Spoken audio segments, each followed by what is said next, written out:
The course catalog description towards the end, it says a lecture with presentation of classical experiments on the capacity of the young and adult brain for plasticity and learning. So the keyword that I'm looking at is plasticity.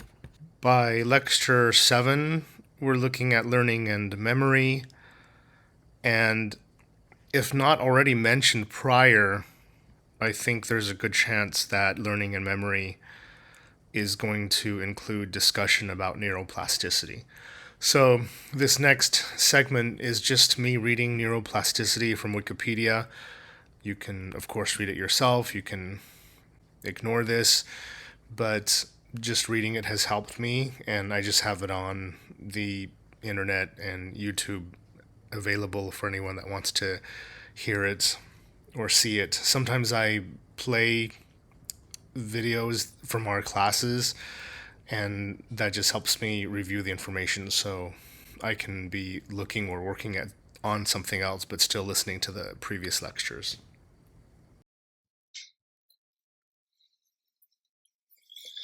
Neuroplasticity. Neuroplasticity redirects. Neuroplasticity journal. Neuroplasticity, also known as neural plasticity or just plasticity, is the ability of neural networks in the brain to change through growth and reorganization. Neuroplasticity refers to the brain's ability to reorganize and rewire its neural connections, enabling it to adapt and function in ways that differ from its prior state. This process can occur in response to learning new skills, experiencing environmental changes, recovering from injuries, or adapting to sensory or cognitive deficits. Such adaptability highlights the dynamic and ever-evolving nature of the brain, even into adulthood.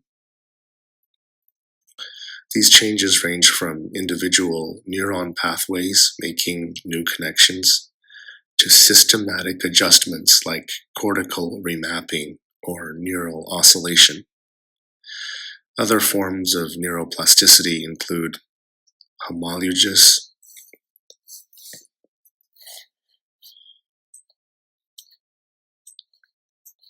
homologous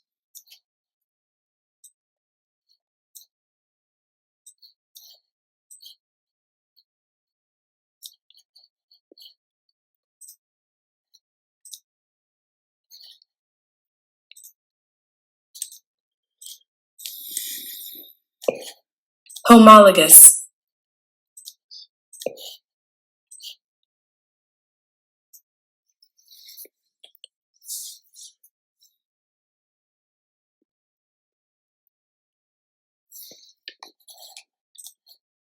Homologous. Other forms of neuroplasticity include homologous area adaptation, cross-modal reassignment, map expansion, and compensatory masquerade. Examples of neuroplasticity include circuit and network changes that result from learning a new ability, information acquisition, environmental influences, pregnancy, caloric intake, practice training, and psychological stress.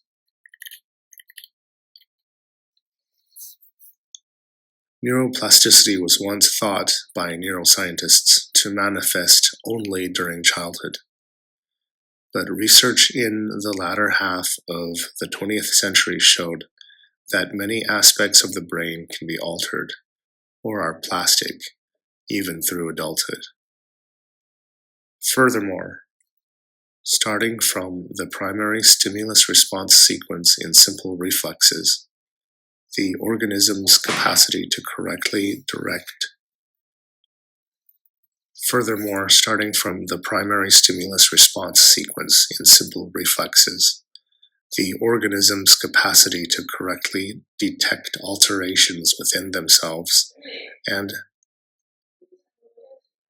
furthermore, starting from the primary stimulus-response sequence in simple reflexes, the organism's capacity to correctly detect alterations within themselves and their context depends on the concrete nervous system architecture, which evolves in a particular way already during gestation. Adequate nervous system development forms us as human beings with all necessary cognitive functions. The physicochemical properties of the mother-fetus biosystem affect the neuroplasticity of the embryonic nervous system in their ecological context. The physicochemical properties of the mother-fetus biosystem affect the neuroplasticity of the embryonic nervous system in their ecological context. However, the developing brain exhibits a higher degree of plasticity than the adult brain. Activity-dependent plasticity can have significant implications for healthy development, learning, memory, and recovery from brain damage. History, origin. The term plasticity was first applied to behavior in 1890 by William James in The Principles of Psychology, where the term was used to describe a structure weak enough to yield to an influence, but strong enough not to yield all at once. The first person to use the term neuroplasticity appears to have been the Polish neuroscientist Jerzy Ponorski. One of the first experiments providing evidence for neuroplasticity was conducted in 1793 by Italian anatomist Michele Vincenzo Malacarne, who described experiments in which he paired animals, trained one of the pair extensively for years, and then dissected both. Malacarne discovered that the cerebellums of the trained animals were substantially larger than the cerebellum of the untrained animals. However, while these findings were significant, they were eventually forgotten. In 1890, the idea that the brain and its function are not fixed throughout adulthood was proposed by William James in The Principles of Psychology, though the idea was largely neglected. Up until the 1970s, neuroscientists believed that the brain's structure and function was essentially fixed throughout adulthood.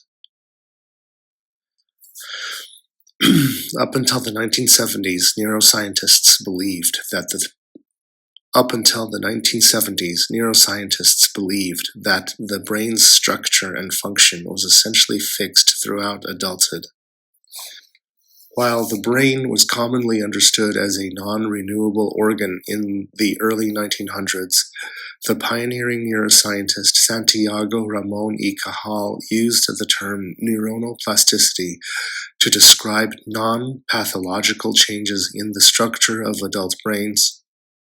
Based on his renowned neuron doctrine, Cajal first described the neuron as the fundamental unit of the nervous system that later served as an essential foundation to develop the concept of neural plasticity.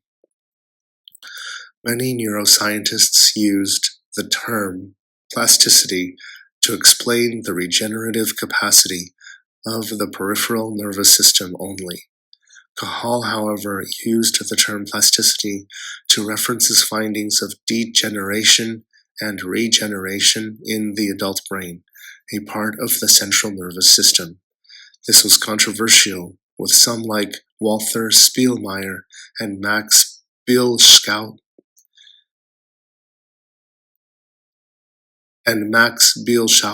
arguing that the CNS cannot produce new cells. This was controversial, with some like Walter Spielmeyer and Max Bielszowski arguing that the CNS cannot produce new cells. The term has since been broadly applied. Given the central importance of neuroplasticity, an outsider would be forgiven for assuming that it was well defined and that a basic and universal framework served to direct current and future hypothesis and experimentation. Sadly, however, this is not the case. While many neuroscientists use the word neuroplasticity as an umbrella term, it means different things to different researchers in different subfields. In brief, a mutually agreed upon framework does not appear to exist. Research and discovery.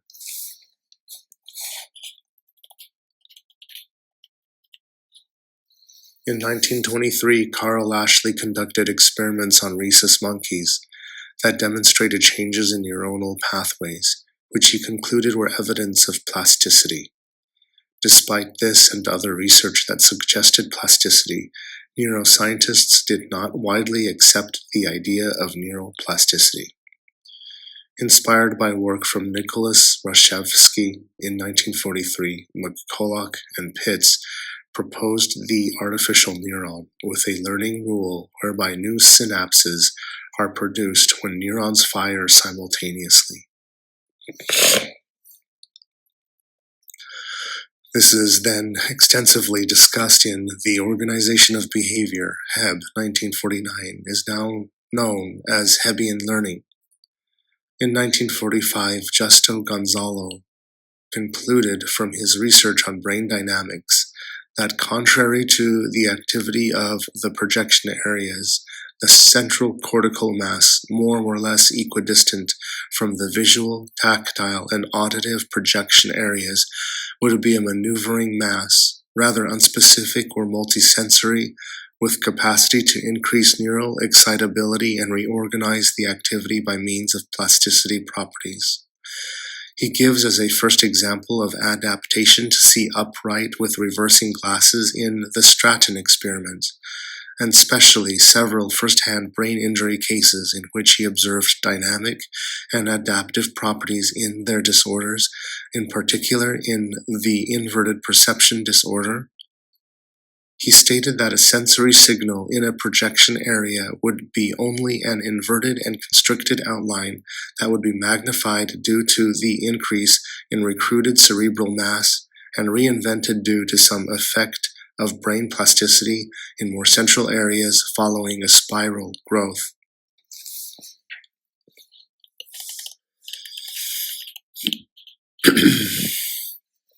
Marion Diamond of the University of California, Berkeley produced the first scientific evidence of anatomical brain plasticity, publishing her research in 1964.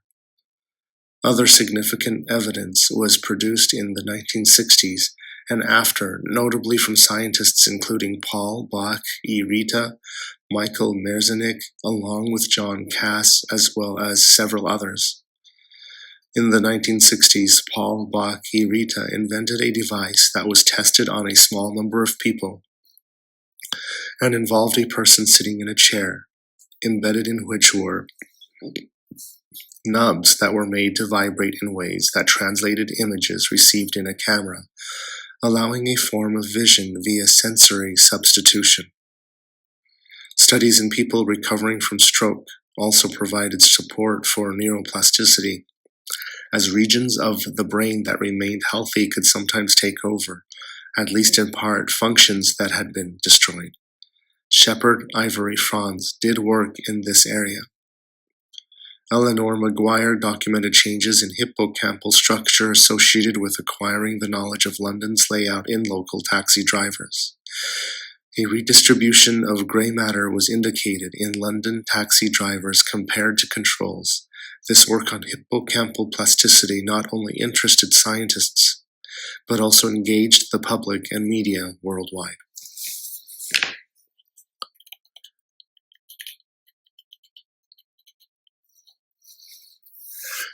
Michael Merzenich is a neuroscientist who has been one of the pioneers of neuroplasticity for over 3 decades.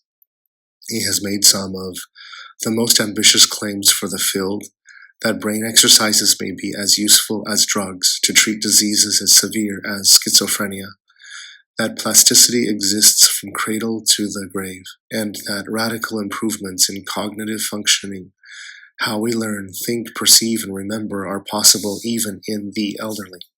Merzenich's work was affected by a crucial discovery made by David Hubel and Torsten Wiesel in their work with kittens. The experiment involved sewing one eye shut and recording the cortical brain map.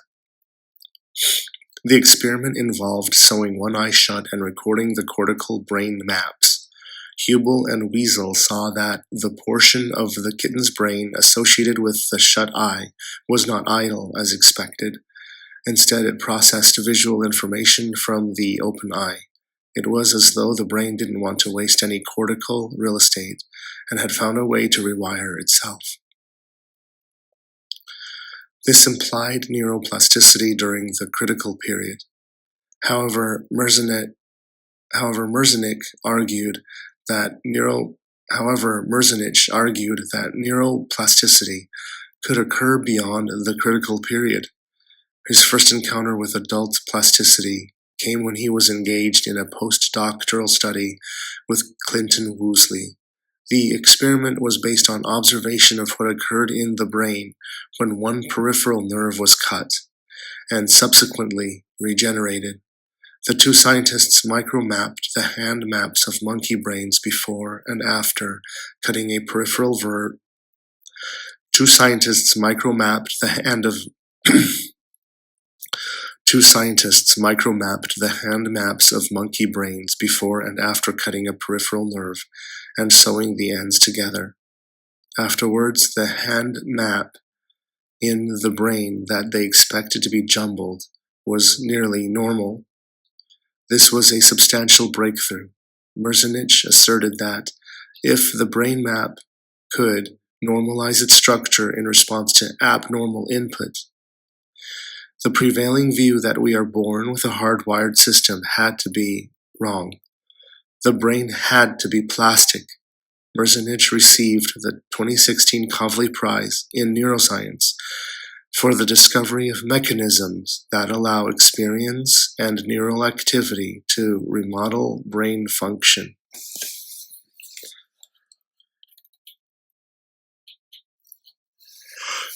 Neurobiology. There are different ideas and theories on what biological processes allow for neuroplasticity to occur. The core of this phenomenon is based upon synapses and how connections between them change based on neuron functioning. It is widely agreed upon that neuroplasticity takes on many forms, as it is a result of a variety of pathways. These pathways, mainly signaling cascades, allow for gene expression alterations that lead to neuronal changes and thus neuroplasticity. There are a number of other factors that are thought to play a role in the biological processes underlying the changing of neural networks in the brain. Some of these factors include synapse regulation via phosphorylation,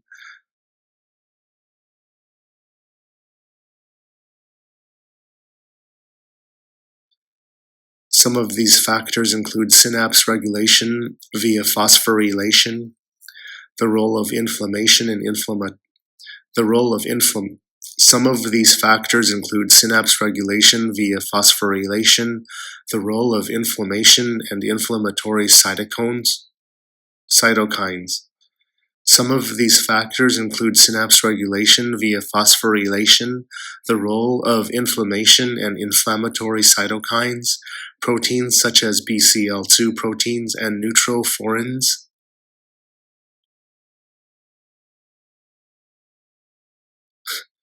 Some of these factors include synapse regulation via phosphorylation, the role of inflammation and inflammatory cytokines, proteins such as BCL2 proteins and neutrophorins, and energy production via mitochondria.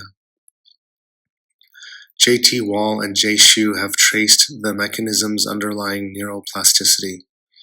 Reorganization is not cortically emergent, but occurs at every level in the processing hierarchy. This produces the map changes observed in the cerebral cortex. types.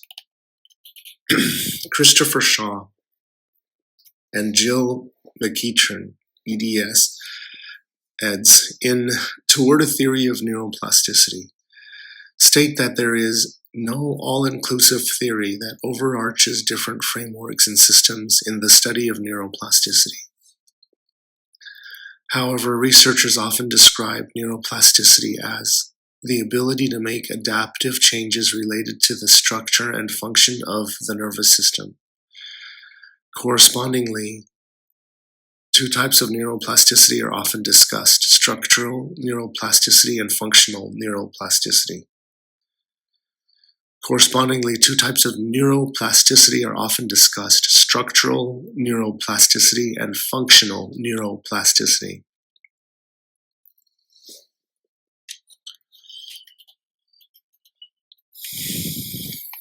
Structural neuroplasticity.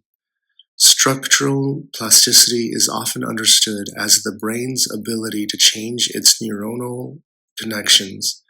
New neurons are constantly produced and integrated into the central nervous system throughout the lifespan based on this type of neuroplasticity. Researchers nowadays use multiple cross-sectional imaging methods, i.e., that is, magnetic resonance imaging, MRI, computerized tomography, CT, to study the structural alterations of the human brains.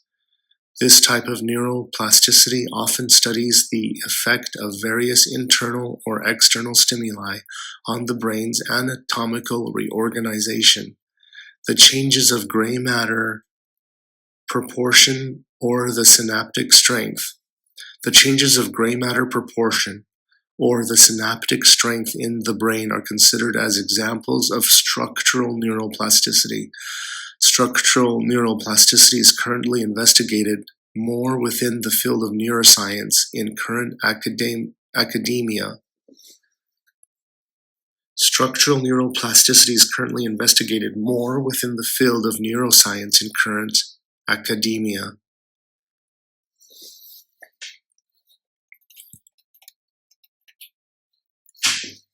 Functional neuroplasticity.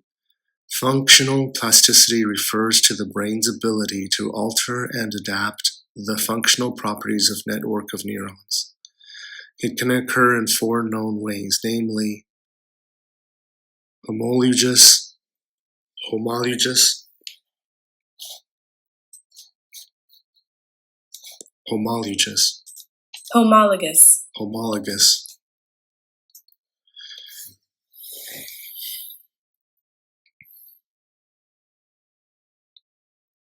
functional neuroplasticity. Functional neuroplasticity.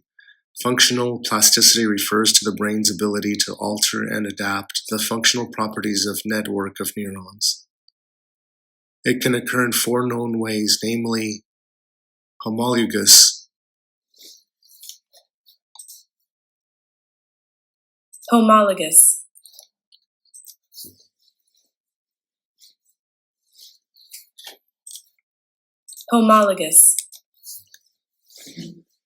Functional plasticity refers to the brain's ability to alter and adapt the functional properties of network of neurons.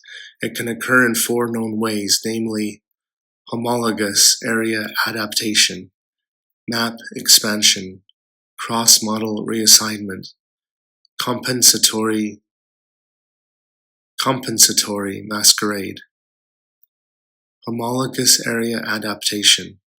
Homologous area adaptation is the assumption of a particular cognitive process by a homologous region in the opposite hemisphere. For instance, through homologous area adaptation, a cognitive task is shifted from a damaged part of the brain to its homologous area in opposite side of the brain.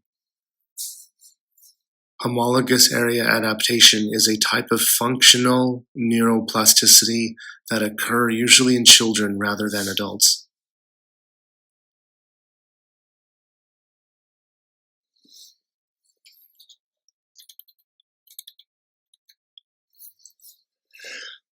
Map expansion. In map expansion, cortical maps related to particular cognitive tasks expand due to frequent exposure to stimuli. Map expansion has been proven through experiments performed in relation to the study. Map expansion. In map expansion, cortical maps related to particular cognitive tasks expand due to frequent exposure to stimuli. Map expansion has been proven through experiments performed in relation to the study. Experiment on effect of frequent stimulus on functional connectivity of the brain was observed in individuals learning spatial routes. Cross-model reassignment. Cross-model reassignment involves reception of novel input signals to a brain region which has been stripped off its default input.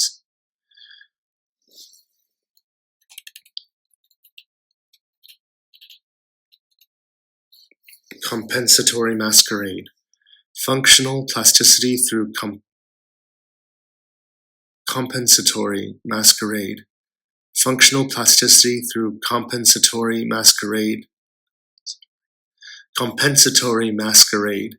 Functional plasticity through compensatory masquerade occurs using different cognitive processes for an already established cognitive task.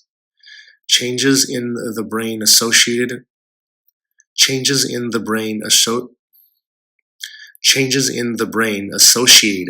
with functional neuroplasticity can occur in response to two different types of events. Previous activity-dependent plasticity to acquire memory, or in response to malfunction or damage of neurons, maladaptive plasticity to compensate a pathological event. In the latter case, the functions from one part of the brain transfer to another part of the brain based on the demand to produce recovery of behavioral or physiological processes. Regarding physiological forms of activity-dependent plasticity, those involving synapses are referred to as synaptic plasticity.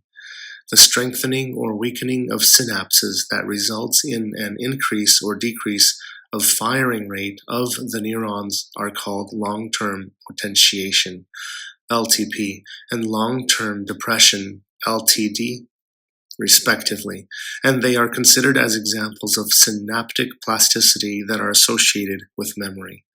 The cerebellum is a typical structure with combinations of LTP, LTD, and redundancy within the circuitry, allowing plasticity at several sites.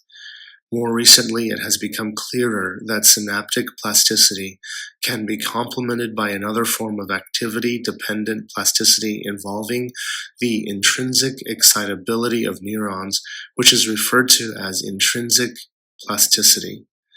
This, as opposed to homeostatic plasticity, does not necessarily maintain the overall activity of a neuron within a network, but contributes to encoding memories. Also, many studies have indicated functional neuroplasticity in the level of brain networks where training alters the strength of functional connections. Although a recent study discusses that these observed changes should not directly relate to neuroplasticity, since they may root in the systematic requirement of the brain network for reorganization.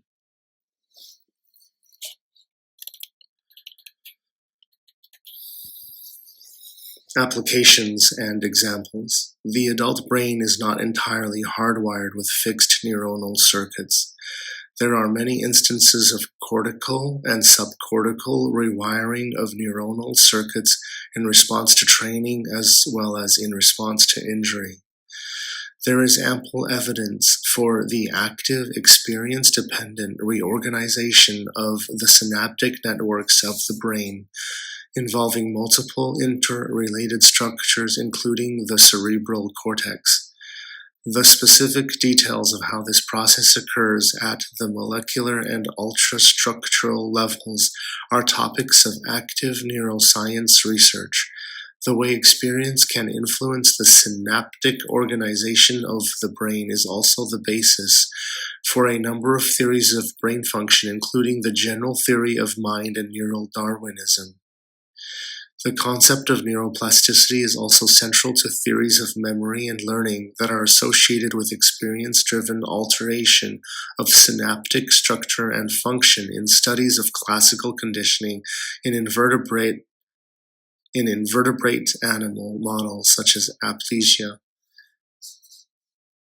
The concept of neuroplasticity is also central to theories of memory and learning that are associated with experience-driven alteration of synaptic structure and function in studies of classical conditioning in invertebrate animal models such as aplysia. There is evidence that neurogenesis, birth of brain cells, occurs in the adult rodent brain, and such changes can persist well into old age. The evidence for neurogenesis is mainly restricted to the hippocampus and olfactory bulb. The evidence for neurogenesis is mainly restricted to the hippocampus and olfactory bulb, but research has revealed that other parts of the brain, including the cerebellum, may be involved as well. However, the degree of rewiring induced by the integration of new neurons in the established circuits is not known, and such rewiring may well be functionally redundant.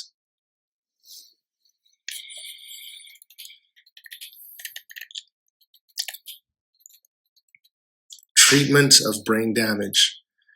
A surprising consequence of neuroplasticity is that the brain activity associated with a given function can be transferred to a different location. This can result from normal experience and also occurs in the process of recovery from brain injury. Neuroplasticity is the fundamental issue that supports the scientific basis for treatment of acquired brain injury with goal-directed experiential therapeutic programs in the context of rehabilitation approaches to the functional consequences of the injury. Neuroplasticity is gaining popularity as a theory that, at least in part, explains improvements in functional outcomes with physical therapy post-stroke. Rehabilitation techniques that are supported by evidence, which suggest cortical reorganization as the mechanism of change, include constraint-induced movement therapy, functional electrical stimulation, treadmill training with body weight support, and virtual reality therapy. Robot-assisted therapy is an emerging technique which is also hypothesized to work by way of neuroplasticity, though there is currently insufficient evidence to Robot-assisted therapy is an emerging technique which is also hypothesized to work by way of neuroplasticity, though there is currently insufficient evidence to determine the exact mechanisms of change when using this method. One group has developed a treatment that includes increased levels of progesterone injections in brain-injured patients, administration of progesterone after traumatic brain injury, TBI, and stroke reduces edema, inflammation, and neuronal cell death, and enhances spatial reference memory and sensory motor recovery. In a clinical trial, a group of severely injured patients had a 60% reduction in mortality after 3 days of progesterone injections. However, a study published in the New England Journal of Medicine a study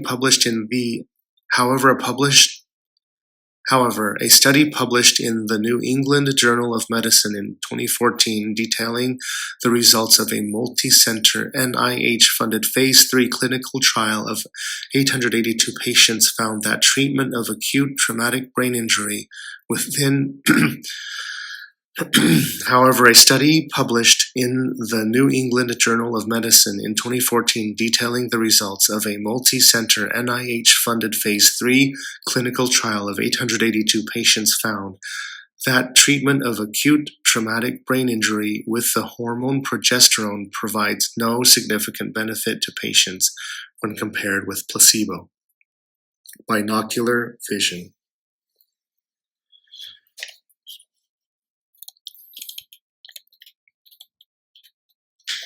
For decades, researchers assumed that humans had to acquire binocular vision, in particular binocular vision. For decades, researchers assumed that humans had to acquire binocular vision, in particular stereopsis, in early childhood or they would never gain it. In recent years, however, successful improvements in persons with amblyopia, convergence insufficiency, or other stereovision anomalies have become prime examples of neuroplasticity. In recent years, however, successful improvements in persons with amblyopia, convergence insufficiency, or other stereovision anomalies have become prime examples of neuroplasticity, binocular vision improvements, and stereopsis.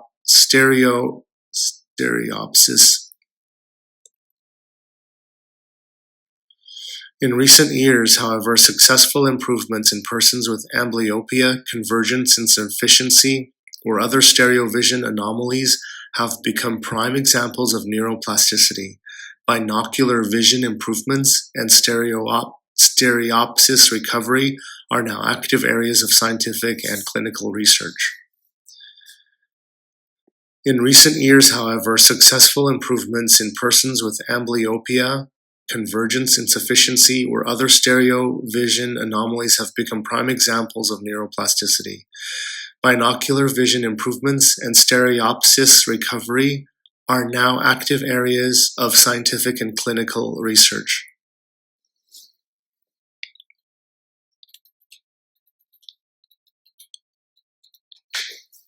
Phantom limb and mirror box.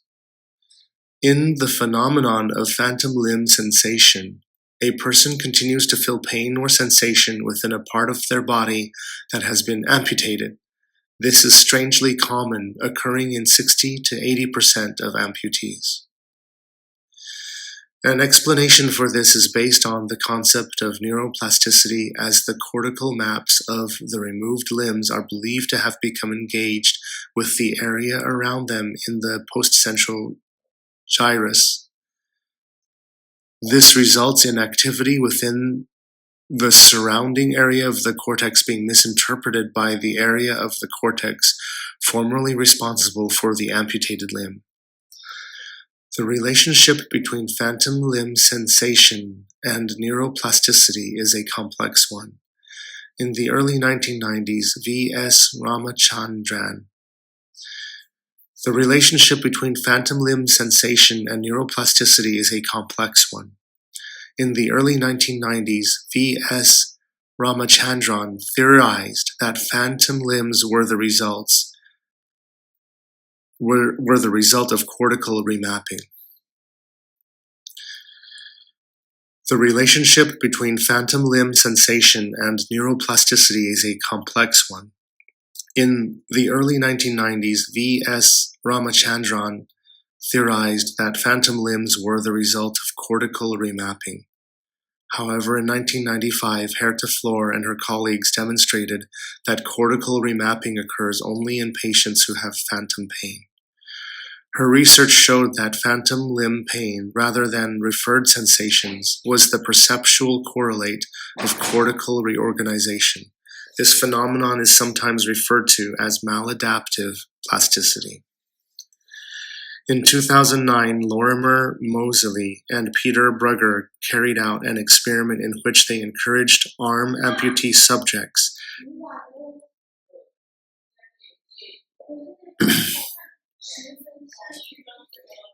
In 2009, Lorimer Moseley and Peter Brugger carried out an experiment in which they encouraged arm amputee subjects to use visual imagery to contort their phantom limbs into impossible configurations.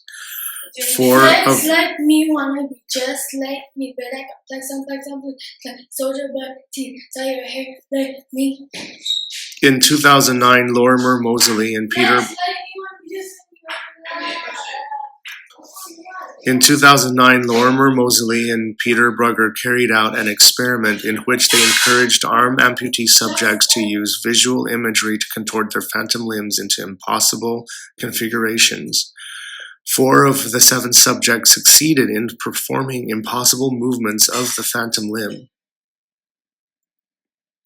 This experiment suggests that the subjects had modified the neural representation of their phantom limbs and generated the motor commands needed to execute impossible movements in the absence of feedback from the body.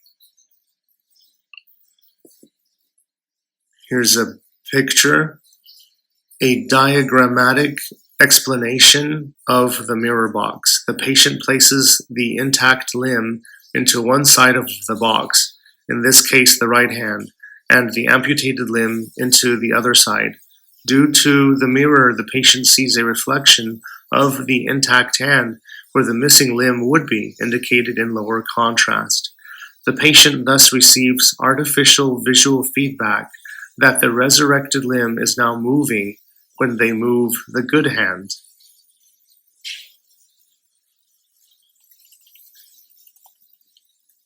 Chronic pain. Individuals who have chronic pain experience prolonged pain at sites that may have been previously injured, yet are otherwise currently healthy.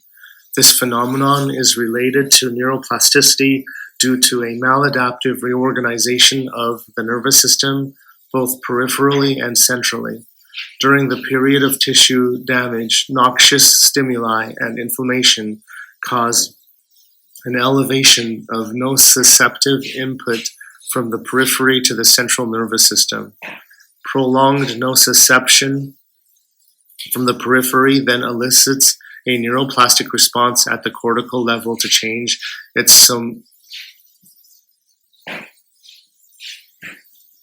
Prolonged nociception from the periphery then elicits a neuroplastic response at the cortical level to change its somatotopic organization for the painful site, inducing central sensitization. For instance, individuals experiencing complex regional pain syndrome demonstrate a diminished cortical somatotopic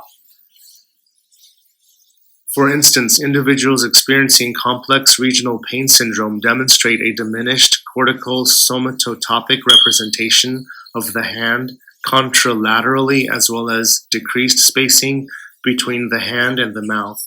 Additionally, chronic pain has been reported to significantly reduce the volume of gray matter in the brain globally, and more specifically at the prefrontal cortex and right thalamus. However, following treatment, these abnormalities in cortical reorganization and gray matter volume are resolved, as well as their symptoms. Similar results have been reported for phantom limb pain, chronic low back pain, and carpal tunnel syndrome. Meditation. A number of studies have linked meditation practice to differences in cortical thickness or density of gray matter. One of the most well-known studies to demonstrate this was led by Sarah Lazar from Harvard University in 2000. Richard Davidson, a neuroscientist at the University of Wisconsin, has led experiments in collaboration with the Dalai Lama on effects of meditation on the brain. His results suggest that meditation may lead to change in the physical structure of brain regions associated with attention, anxiety, depression, fear, anger, and compassion, as well as the ability of the body to heal itself. His results suggest that meditation may lead to change in the physical structure of brain regions associated with attention, anxiety, depression, fear, anger, and compassion, as well as the ability of the body to heal itself. Artistic engagement and art therapy.